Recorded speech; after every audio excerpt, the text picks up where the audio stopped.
Dyma'r tomennydd llechi yma Blaenau Ffestiniog yn enwog amdanyn nhw.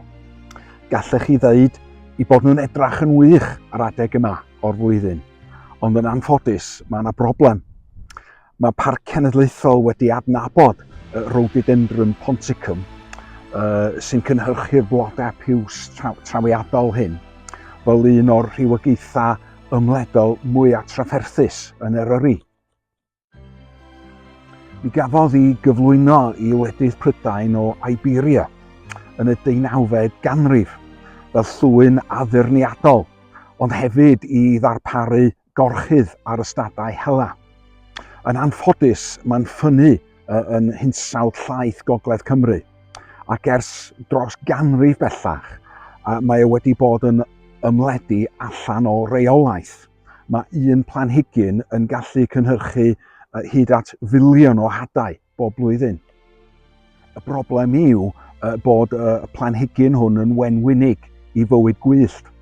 Yn y flwyddyn 65 cyn y cyfnod cyffredin, gafodd byddin Rufeinig o dan pompi i wenwyno, fel eu bod nhw'n methu ymladd yn effeithiol ar ôl bita mel o wenyn oedd wedi peillio planhigion Rhododendron.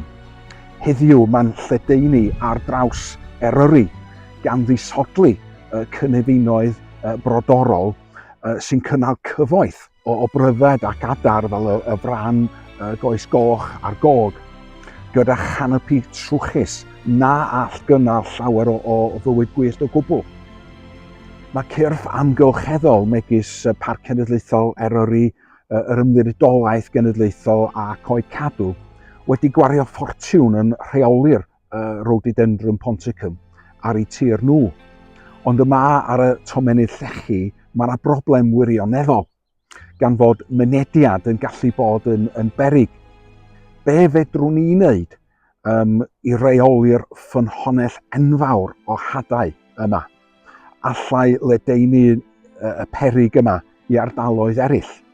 Os oes gynnoch chi syniadau neu awgrymiadau, rhowch wybod i mi yn y sylwadau.